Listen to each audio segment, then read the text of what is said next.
बिस्मिल्लाहिर्रहमानिर्रहीम। अस्सलाम वालेकुम। खुश रहें, आबाद रहें, पाक परवरदिगार मोहम्मद व आले मोहम्मद इज़्ज़त की नात रोज़ी रस्म बरकत और इजाफ़ा अता करे। आज जो रेसिपी मैं आपसे शेयर करने लगी वो है आलू और कीमा।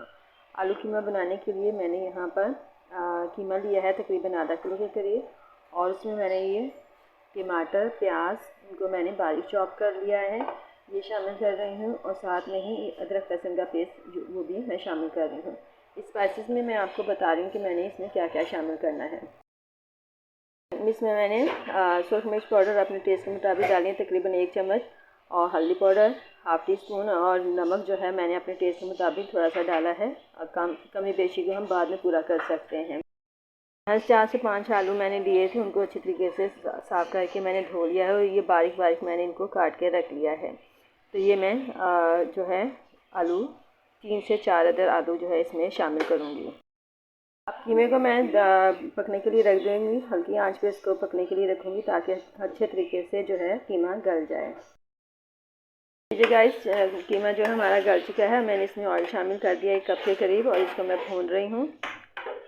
ऑयल अलग होगा तो हम इसमें बाकी के लवाज़मात शामिल करेंगे।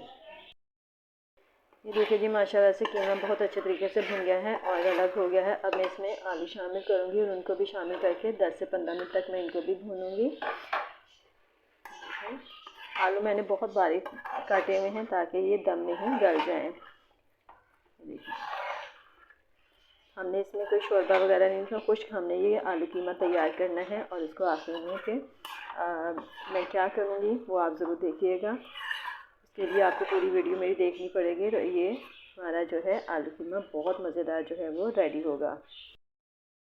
ये लीजिए जी, माशाल्लाह से हमारे ये आलू भी भुन गए हैं। अब मैं इसको दम पे रखूँगी ताकि आलू जो है अच्छे तरीके से गल जाएँ। बहुत अच्छे तरीके से हमारी ये हंडिया भुन गई है, खुशबू बहुत ज़बरदस्त आ रही है।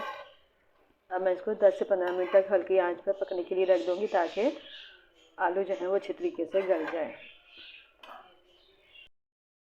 ये लीजिए गाइस, हमारी ये आलू कीमा जो है वो तैयार हो चुका है हंडिया।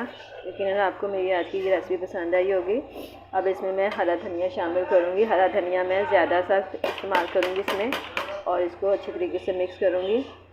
और इस तरीके से ये हमारी आलू और कीमे की ये जो रेसिपी थी रेडी हो चुकी है। यकीनन आपको हमारी ये आज की रेसिपी पसंद आई होगी। रेसिपी पसंद आए तो लाइक करें, शेयर करें, मेरे चैनल को सब्सक्राइब करें, और अब आइंदा आने वाली वीडियो तक के लिए मुझे इजाज़त दीजिए। खुदा हाफ़िज़।